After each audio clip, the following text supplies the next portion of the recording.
Hello and welcome to the podcast Seeds for Success. I'm Sean Dexter, the founder and owner of Seed Your Business.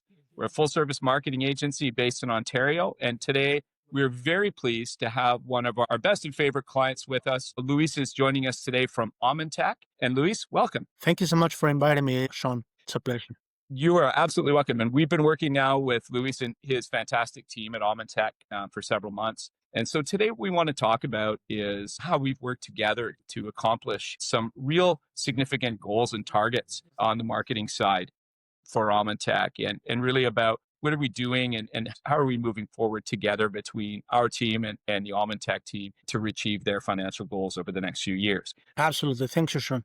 Aumintec starts back like in 1998, where our CEO started developing a very good idea of how he could improve automation and miniaturization of laboratory equipment. So for the first few years, the company was absolutely 100% dedicated to developing new alternatives on how to approach new technologies. So in 2015, we have our first R&D department based here in Toronto, where they focused for a long period of time on improving what was existing in the market, but making it better, more efficient, and more affordable for customers. Fantastic. This led us to 2023, where the company they said, okay, we have developed such a strong arm in terms of science, product development, and understanding of what life is on an everyday basis. Now we want to make this available to the market. So in 2023, Aumintec came to life as the commercial office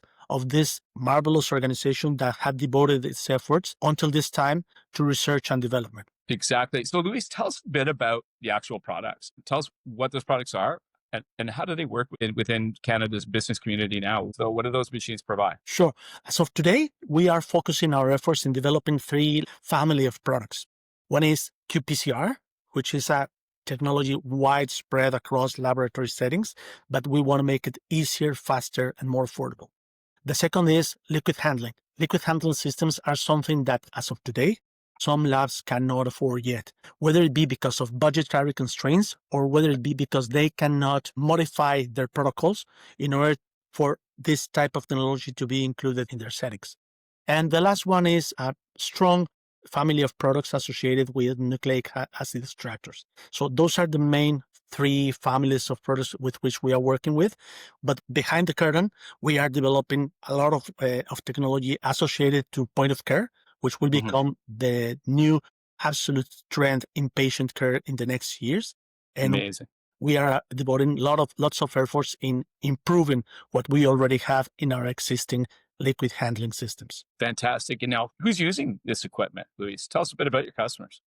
This type of equipments are dedicated to especially those labs that focus their efforts in research, teaching, or investigation. Investigation different from research in the sense that it may be or not associated to human applications. You can also find qPCR in crop protection, in veterinary use, and in other industries that do not necessarily are associated or linked to human health. That's a big difference. Yeah. Thank you for sharing that. Now, obviously, you've got a team of very talented scientists, engineers that have put this together. You got to the point here about 6 months or so ago where you're ready to go to market. And like any startup, you've got this great products built out. You've got this team behind the scenes. Now you've got to market the product. So tell us a bit about some of the challenges that you faced as a young startup when it came to developing a marketing team, and tell us kind of behind the scenes what the thought process was. And then ultimately, what led you to make the decision to look outwards to find an external fractional marketing team? Sure. Lots of challenges behind that process. We had to start from scratch. I mean, we were strong in terms of R&D, but in terms of developing a brand and generating awareness about the existence of that brand was the main challenge. With limited resources as any startup, we started thinking on what's the segment of the audience we want to serve? What are our main attributes? What makes us different from what it's already there? So the next step was, how do we articulate this strategy, this aspiration into actionable items? And then a very strategic decision was, who are you going to partner with in order to make sure that this becomes a reality. What I mean by this is we were in this situation where we had to make a decision. Do we go in-house or do we accelerate the process by going with a strategic partner with experience in the Canadian and North American market that could help you speed up that process? So the selection of this commercial partner is something that will become a milestone in the existence of this company. You choose wrong, you will go nowhere. You choose a good partner, you will move ahead as you planned. Awesome. Thank you for that. So I'm going to share a little bit about Seed Your Business and our role that we're playing in partnering with Aumintec right now. And we've developed what we call our fractional marketing program.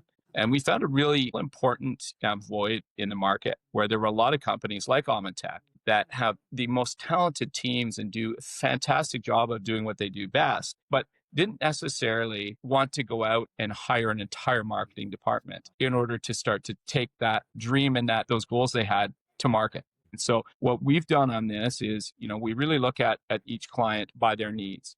And with Aumintec, being that this was brand new, there was no marketing team in place, the website wasn't developed. We started from square one. And so, Luis, you can tell us a little bit about some of that process and working with our team, and how that went. Yeah. I would like to discuss with you like the operational steps that we took in order to be where we are right now. Absolutely. But I would also like to highlight something very important and something that makes this decision very strategic. The first thing you have to do is making sure that you are aligned in terms of philosophy, the way you work, the way you perceive customers, the way you want to portray or represent your product outside of the market. We did not want to become the transactional partner of our customers. We want to become the long-term partners with them. So we have always this saying that we sit on the same side of the desk, meaning that we work with you and our aim is to provide you with solutions, not products, not things I can sell. So the idea why we are working so very nicely with you is that you have the same philosophy and the same values. We share what a customer is, and we share the perspective of what a customer solution looks like. So having that in mind, having that, let's say, all cleared and accepted by both parties, I guess the reminder is purely operational. We started by developing our website, and this process was very dynamic, but also very demanding in terms of you understanding what we were thinking in terms of positioning, brand personality, look and feel of the website, but also trying to understand what customers would experience. Those were the main ingredients and characteristics of this partnership. And I think when we're looking at these types of external fractional marketing situations, I think it's really important for people to understand is that it is really important to really kind of challenge each other and push each other on these, because I know as we were going through the branding process, we kind of really pushed you guys a bit out of your comfort zone when it came to color schemes or fonts.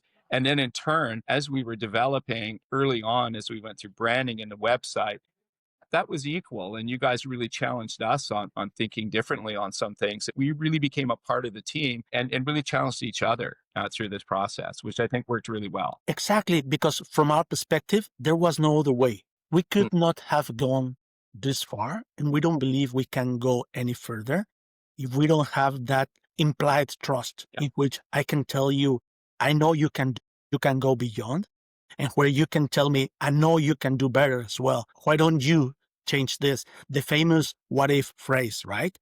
And have you ever wondered what would happen if you would do this?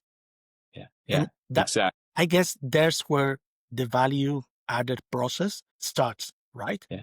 Yeah, exactly. So we now have gone through the process and we worked through branding. We've developed the website, and that's kind of a work in progress where it's a living, breathing tool that we're updating regularly.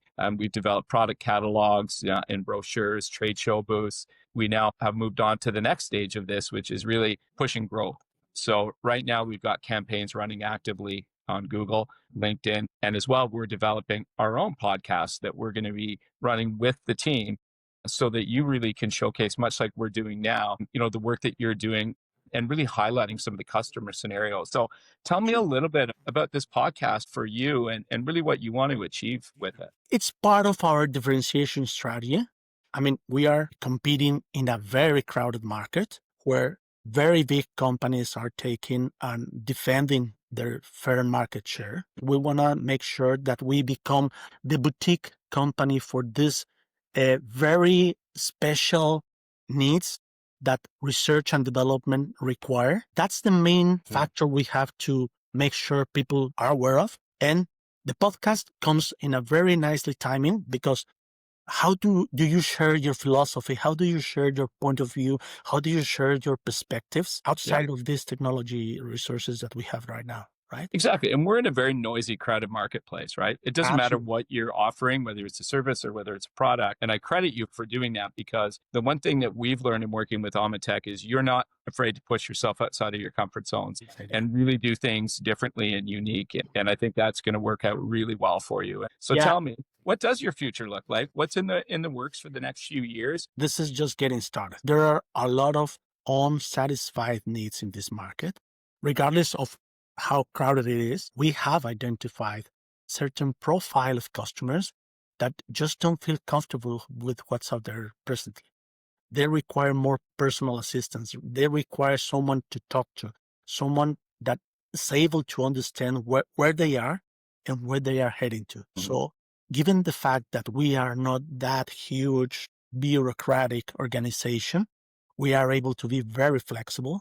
We are able to better understand those needs and based on those needs, plan both our pipeline and our differentiated strategy. So for the next 5 years, I would say it's all good news. I mean, getting new customers for the long run, customers getting new technologies or new approaches from a personal perspective that they will rely on for the long term. So I guess it's an absolute win-win for everybody out there. Fantastic. Now I'm going to put you on the spot and tell me what makes Aumintec special. Somebody once told me that regardless of the industry you are in, you are always in the industry of people. And I will have to say the main differentiating factor in this organization is people. Is the way we approach our customers, the way we follow up on our commitments, and the way we honor our worth. It's very easy when you are in the selling process to tell anybody that you can do whatever they require just to close the sale, right? Our philosophy is do not overpromise anything you cannot comply,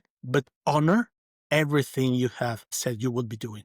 So this kind of, let's say, honor out there in the market will be the difference. I mean, technology could be copycat, technology could be even improved, but the human touch that we are able to bring and the flexibility, that's what will tilt the balances when making a decision. Amazing. Okay. And Luis, finally, obviously now we've been working together for some time.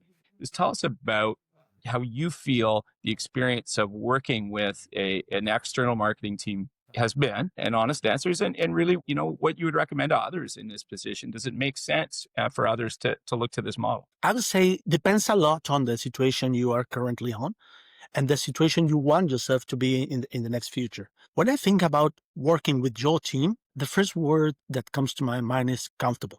I feel comfortable working with you because I know it is a safe place where we can communicate, we can make mistakes, why not?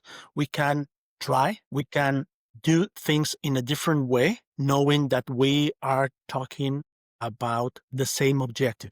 How would customers improve the results? I would highly recommend that strategy because it's something that you can always rely on.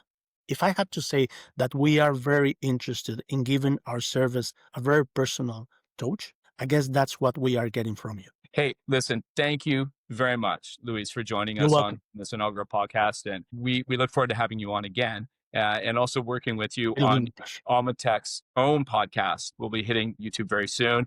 So thank you, everybody, for joining us, and we'll see you again on the next podcast. Bye. Thanks so much. Ciao.